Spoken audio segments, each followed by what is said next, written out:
Welcome to the John and Heidi Show podcast, brought to you by DirecTV, 1-800-259-7646. Also brought to you by RVRealtor.com. If you're buying an RV or selling an RV, check out RVRealtor.com and the Dollar Shave Club. Here's John and Heidi. Thank you so much for joining us on a Wednesday. Hey, baby, how you doing over there? Super duper. How are you? Oh, I'm doing great. I'm excited because we got the big premiere of Woodlawn coming up. Woodlawn, the movie. We talked to Hank Irwin earlier this week, and we're going to be actually having the movie. We're going to a premiere tomorrow night, and then it opens all over the nation in theaters everywhere on Friday. So if you've not yet had a chance to see the previews for that, if you go to YouTube, you can actually see the trailers.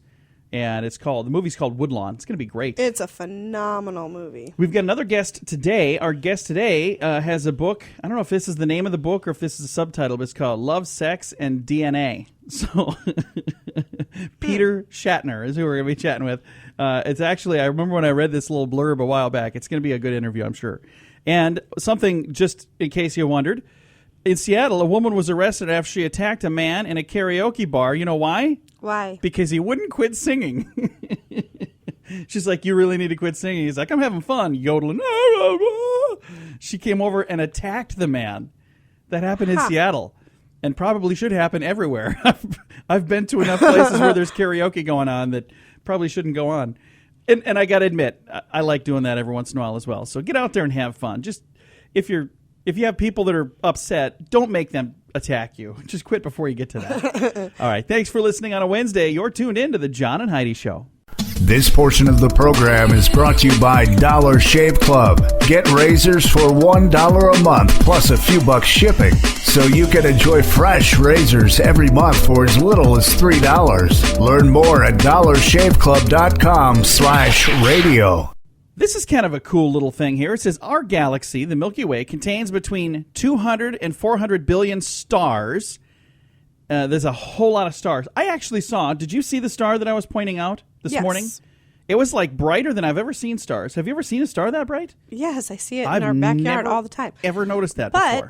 But did you see the shooting star last night? I saw that. I didn't see it when you guys saw it. When I looked up, I just kind of saw it right past the corner of the window. It was bright. It was like it was close. Yeah, it was crazy. Very, very cool. Hey, take a listen to this. If you were on the planet Mercury, it would seem like 1 year or more from one day to the next. That's because Mercury, being so close to the sun, revolves around it in only 88 days, completing 1 year.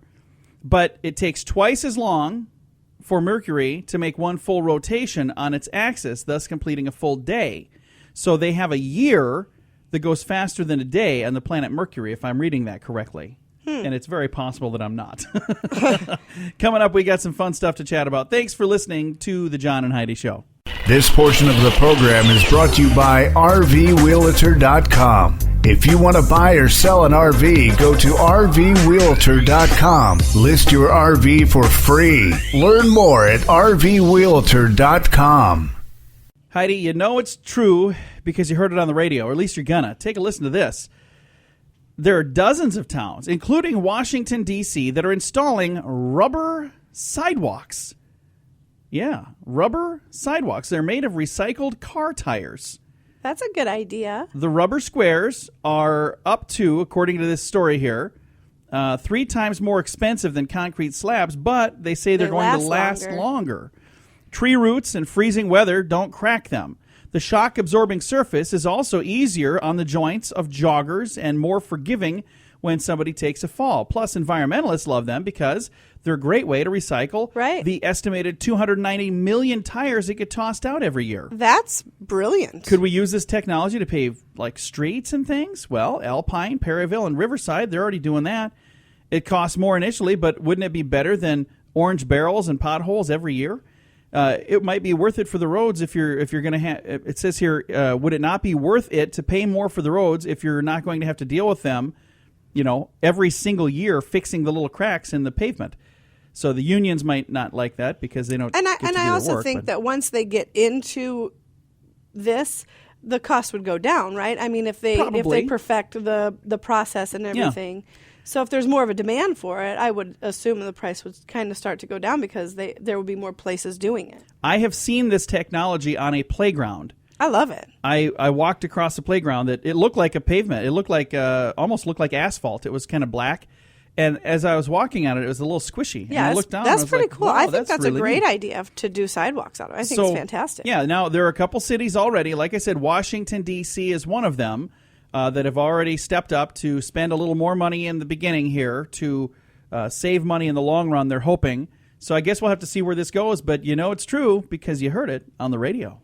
The John and Heidi Show is brought to you in part by the Keystone Treatment Center. This is your brain, and this is your brain on drugs.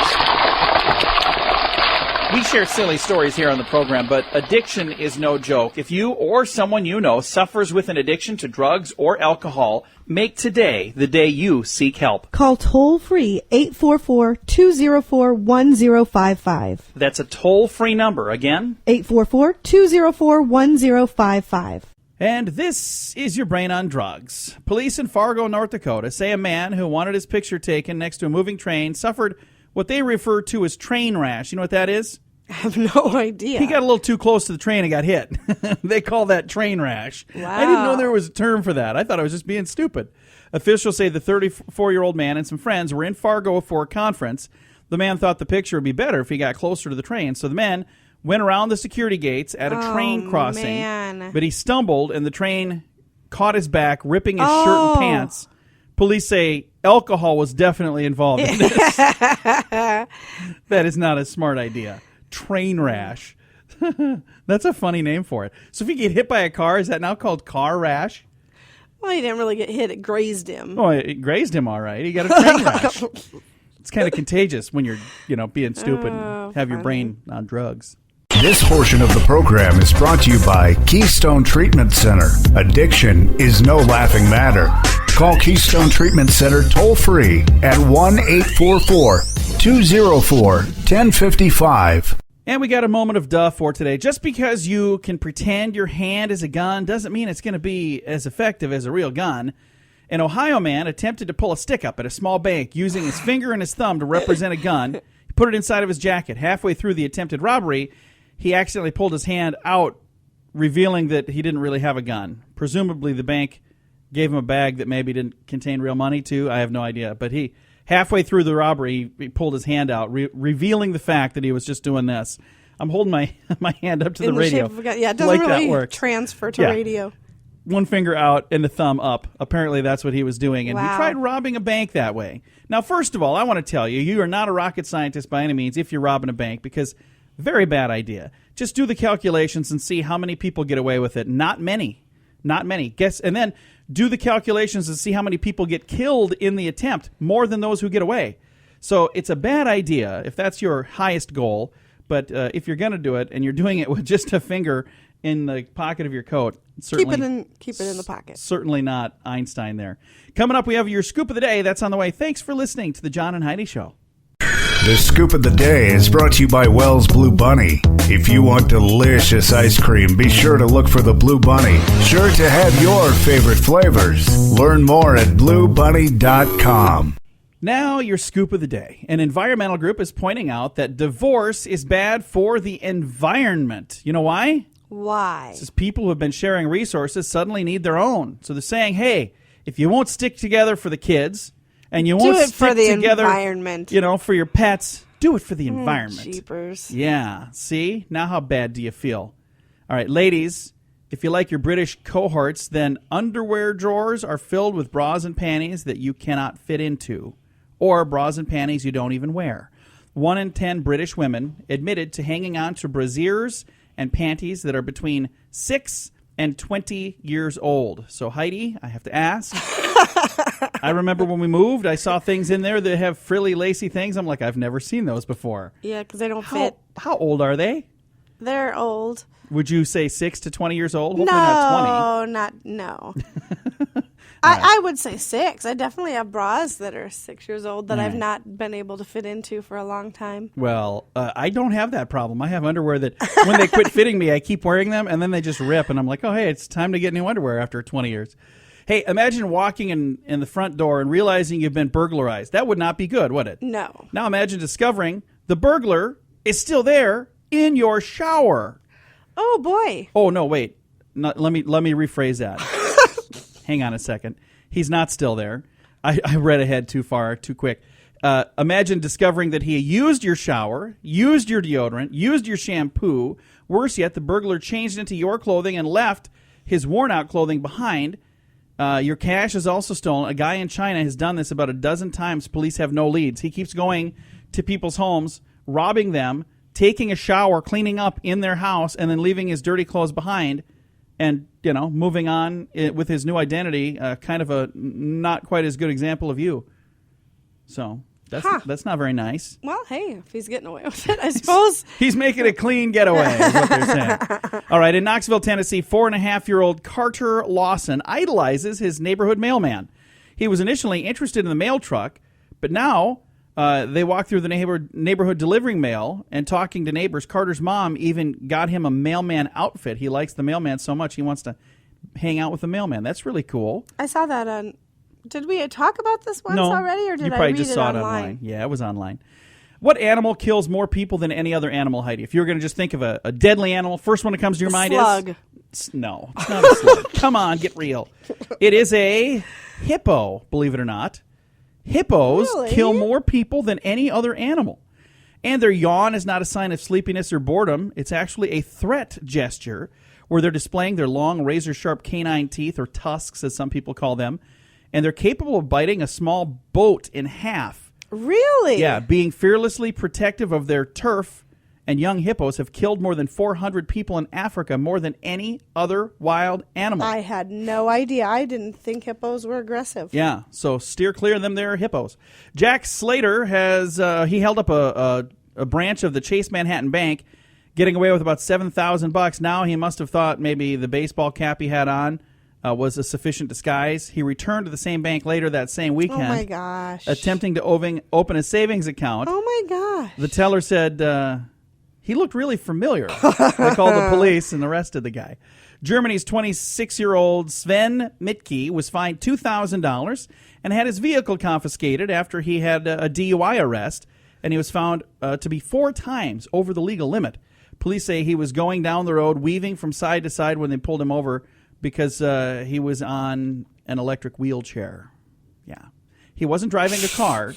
He was over 4 times the legal limit, cruising down the road in his electric wheelchair.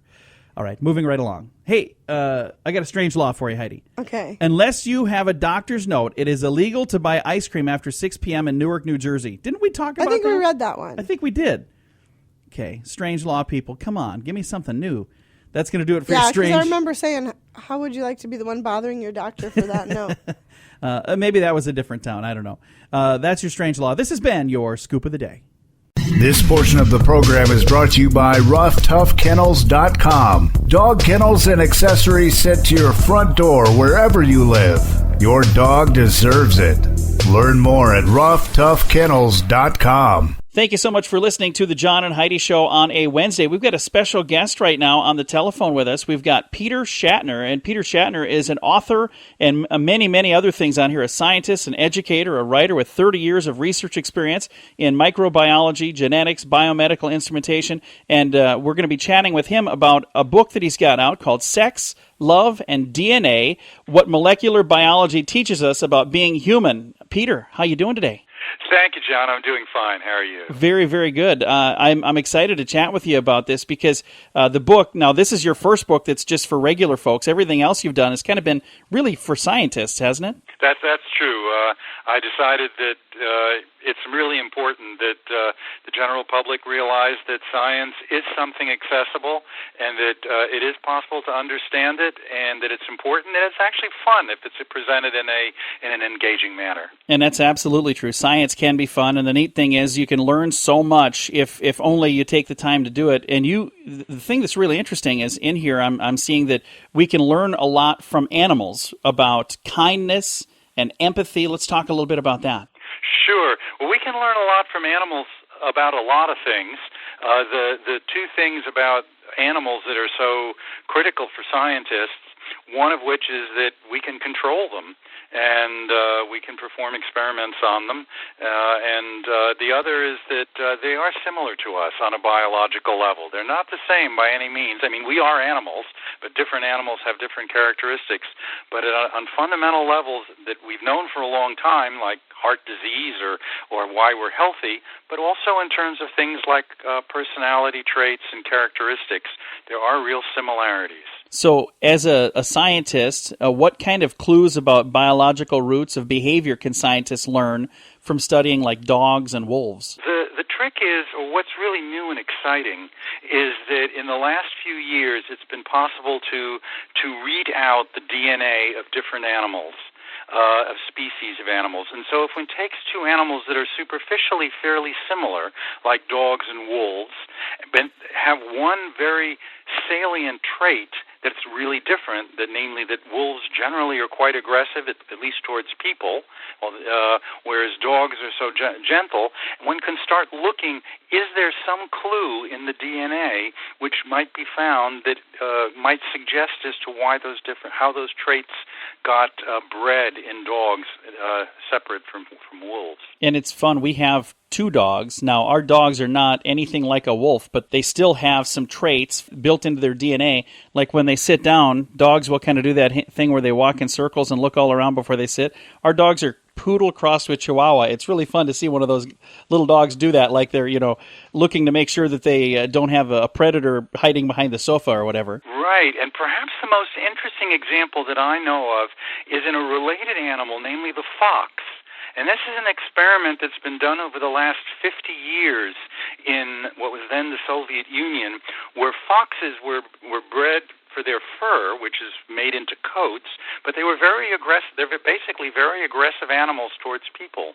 And so the thought was, can it be possible to sort of pick the tamest foxes and just breed them and see, can we develop a strain, a breed of foxes that is actually tame? And it was discovered within a very short time, within 20, 30 years, they had these foxes that were just as tame as dogs, but otherwise they were just like regular foxes. And so now scientists in the United States and Russia are comparing the DNA between the tame foxes and the wild foxes and are beginning to find clues as to what might be the biological roots for those differences. That's really cool. Now, what are some of the potential ethical and legal implications of research like this with animals as we look at, how this is affected in society? Well, I think that the place where that comes out most strongly is when one starts looking at the sort of the flip side of kindness and compassion. And just like there is a biological component to kindness and compassion, there is apparently a biological component, not a determinant, but a component to things like aggression and violence. And then that brings up the question of, to what extent are people who might be in some way or another biologically prone to violence or aggression, to what extent should they be held to the same standard, or should they be treated in some special way in society to protect others from that characteristic? That's absolutely fascinating. Again, we're visiting right now with Peter Schattner. Let's talk about your book, Sex, Love, and DNA, What Molecular Biology Teaches Us About Being Human. First of all, is the book available right now? Is it out where we can buy it currently? The book is definitely available right now. It can be bought easily on Amazon. Just type in Sex, Love, and DNA. Or you can go to my website at PeterSchattner.com. Schattner spelled SCHATTNER. And my idea in the book was basically to take stories of people and of animals and to show how, by understanding just a little bit of biology, which I explain in simple terms, one can really understand what's going on in situations that otherwise would seem very puzzling. So this isn't something I need to be a scientist or even a really smart person to figure out. If I even a guy like me could probably figure this book out. Absolutely. Absolutely. I would say anyone with a high school degree and perhaps just a little bit of college who's just used to. The important thing is the motivation. If you're willing to just sort of sit back and be faced with a surprising question like just the one in the first chapter of the book, how is it that some people who have the same kind of behavior as other people who contracted HIV/AIDS, they don't? And the reason is in their biology. They're immune to AIDS. And yet the reason for that can be actually quite easily understood in terms of basic genes and proteins. And so there are many stories like that, and all you need is, I would say, a sense of curiosity. Very nice. Again, the book is called Sex, Love, and DNA. Our guest today has been Peter Schattner. Peter, thank you so much for chatting with us today. Thank you. It's been a pleasure. And if you'd like to learn more, you can go to his website, peterschattner.com. You can also find his books on Amazon and wherever you like to buy books, try there. If they don't have it, ask them to order it. And if not, you can get it on the online retailers as well. Thanks for listening to The John and Heidi Show. This portion of the program is brought to you by CarsForSale.com. If you're in the market to buy a car, truck, or van, find thousands of vehicles to choose from at CarsForSale.com. Today is a very special day, Heidi. Do you know what today is? What is today, John? Today is Wednesday, the 14th day of October. Today is Be Bald and Be Free Day. Be Bald and Be Free Day. There you go. National Costume Swap Day. So this is where you pull out costumes of years past and trade them with friends so you both have new costumes this year. It's a good idea. I don't think do we still have we a have tote some with all of our costumes and stuff in it? They're in the somewhere? garage because every time I move them, I think, why are we keeping these things? National Family Bowling Day today. It's also Kids Bowl Free Day, so check with your local bowling center and see if they get to bowl free today. Spider-Man Day today, World Egg Day, and World Standards Day today. So we got a lot of stuff going on here. It's a busy day. I would like to maybe pull out the costumes and see if maybe there's somebody that would want to swap with us. Heidi is really good at coming up with Halloween costumes. We've won costume contests over and over and over. We haven't done any lately. It's been years since we've gone. But get out there and celebrate one way or another on this 14th day of October. It's a Wednesday. Thanks for listening to The John and Heidi Show. This portion of the program is brought to you by StoneGroupArchitects.com. It's more than a building. It's design and function working together. Check out the project portfolio at StoneGroupArchitects.com. All right, I've got a fun thing here. It's called Improve Your Sleep. We're going to talk about this. Now, I'm getting tired just reading this guy's title. Listen to this. Ralph Downey III, Ph.D., D.A.B.S.M., F.A.A.S.M. Wow. That is literally what's behind his name. Chief of Sleep Medicine at Loma Linda University Medical Center and Children's Hospital in Loma Linda, California. Wow. His business card has to be the size of like a 10 by 17 page. How would you fit all of that on a card? So he's got quite the credentials behind him here. And he has some ideas to help you sleep better, even if you have things on your mind. So, Heidi, have you ever struggled to get sleep? Yes. How long has it been since you've struggled to get sleep? Just hours ago? You're always struggling to get sleep. I'm always struggling, but I've got pills for that now, so I don't struggle very often anymore. You snore a lot more, I can tell you that too. Okay, first thing is, establish a soothing pre-bed ritual. So if you want to go to sleep and sleep really well, take a bath, read a book, avoid TV, avoid computers because they'll stimulate your eyes. I used to have an awesome sleep CD, and it skips now. It doesn't work, so I don't have it anymore. I'll hook you up with a new one. All right, coming up, the next thing on the list, adjust the thermostat. Sound sleep is nearly impossible if your room is too hot or too cold. The ideal sleeping temperature is 68 to 70 degrees. So there you go. Disagree. Next, I know you would disagree. You like sleeping in a wind tunnel? I like it to be cold. That is so cold that you can see your breath. That's no, how you like it. No, you can't see your breath. There have been times, and I am not kidding. Follow the 20-20 rule. If you stay in bed when you can't sleep, you're doing more harm than good because you'll develop an association with the bedroom as being a place where you can't sleep. So they're saying, if you can't sleep, get up. Take an afternoon snooze. A nap can reduce the stress of not having slept, and it'll help you feel less anxious about getting sleep that night. Next, go cold turkey on caffeine. It's going to be harsh words to swallow, but you know what? Less caffeine equals more sleep. So they're saying kick the caffeine habit. Next on the list, keep a set schedule for sleep. No doubt you've heard this, but it's worth repeating. They're saying go to bed at the same time every day, even on weekends. Consistency helps synchronize your sleep-wake cycle. And the last thing... Yeah, I can't see that happening. Exercise. But don't do it right before bed. They're saying regular exercise helps you sleep, and they're recommending you don't do your regular exercise right before you go to sleep. Again, if you'd like to know more, the man with the ginormous title, Ralph Downey the Third, PhD, bunch of other letters from Loma Linda University has all that advice for you. Coming up in a bit, we're going to talk about grape apes. That's on the way.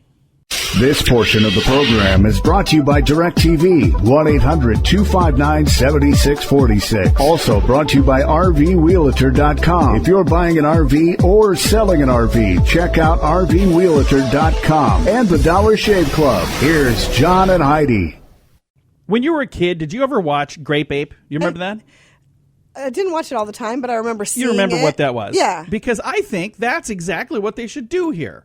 Officials at the Tama Zoo in Tokyo are conducting an experiment to see if the monkeys are capable of buying a drink from a vending machine. The zoo has installed a vending machine inside the chimp enclosure to see if the animals would be able to learn to purchase drinks by watching humans do it. The monkeys have been given coins to insert into the machine. As for the results, so far, earlier this month, Chico, the chimp, bought herself a drink. But it was unfortunately taken from her by another chimp who learned a new trick that, hey, you buy the thing and I'll just steal it from you. Now, I think they need to fill them with grape soda so they'll all be grape apes. See what I'm saying? I see where you're going See? with that. Okay. This could have been the only time in my entire career that I actually get to squeeze grape ape into a story. So I had to do it. Coming up, give you a reason to read to your children. That's on the way. This portion of the program is brought to you by GunUp.com. If you're a gun lover, you'll be in heaven at GunUp.com. Built by experienced military veterans, shooting sports competitors, and publishing professionals. They have awesome stories and articles that are read by millions of gun enthusiasts. Check it out at GunUp.com. It's important to read to your children, Heidi. Does this surprise you? No. If Not your at all. child is between the age of 7 and 9, there's something you could do to boost their academic success. Read to them. Yeah, between the ages of 7 and 9. I would have never thought to do it at that age. A new study found parents usually stop reading to their kids before they turn 7. That's when they're capable of reading on their own. But those extra 2 years help a child develop a love for reading, which studies say give them a better shot at success with math and English. So keep reading to them. Even though they can read on their own, they're saying keep reading. And here's something, I read a quote, I'm trying to think of who said this. I don't know, maybe it was, I don't know who it was, but it said, not all readers are leaders, but all leaders are readers. True story. I read that. It was on Facebook, and I don't know if whoever they quoted even really said that, but either way, it was a great quote. So make sure that you read to your kids. It's going to help them with their math and with their English. And I can tell you, my mom didn't read to me between the ages of 7 and 9, so Mom, I blame you. I am terrible at math, and you guys can tell I can barely read. All right, coming up with this X-ray, I thee wed. Got a funny story to share on the way. This portion of the program is brought to you by Dollar Shave Club. You can get razors sent to your door each month for just $1, plus a couple of bucks shipping. It's an amazing deal. Log on to dollarshaveclub.com/radio to learn more. That's dollarshaveclub.com/radio. Now, back to the John and Heidi Show podcast. This would have been kind of a funny wedding to be a part of. Was the time in their ceremony when, the preacher says to pull out the rings and you exchange rings, exchange vows.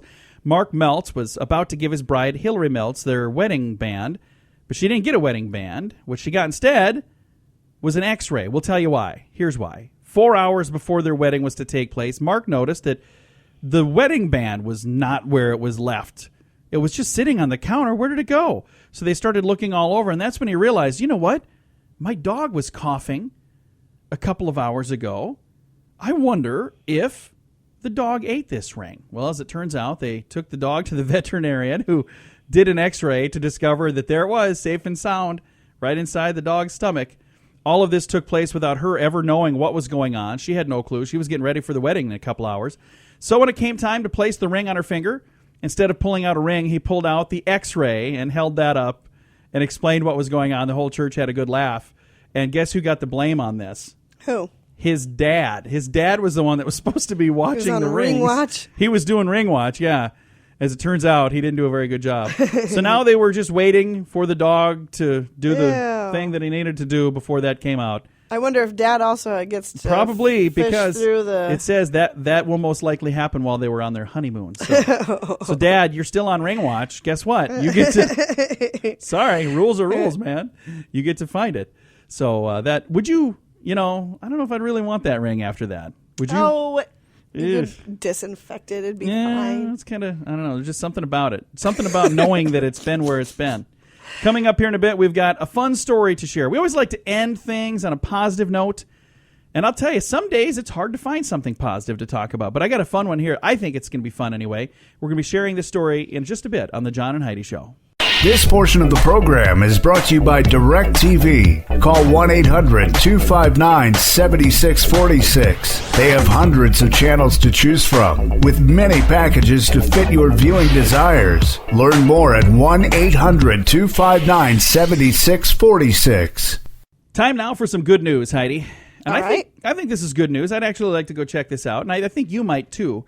A new roller coaster along Lake Erie in Ohio will break 10 records when it opens in 2016.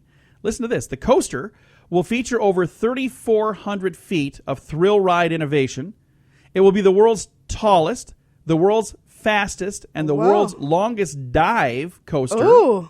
Riders on the coaster will be carried more than 20 stories up to the top of the coaster's 223-foot tall first hill.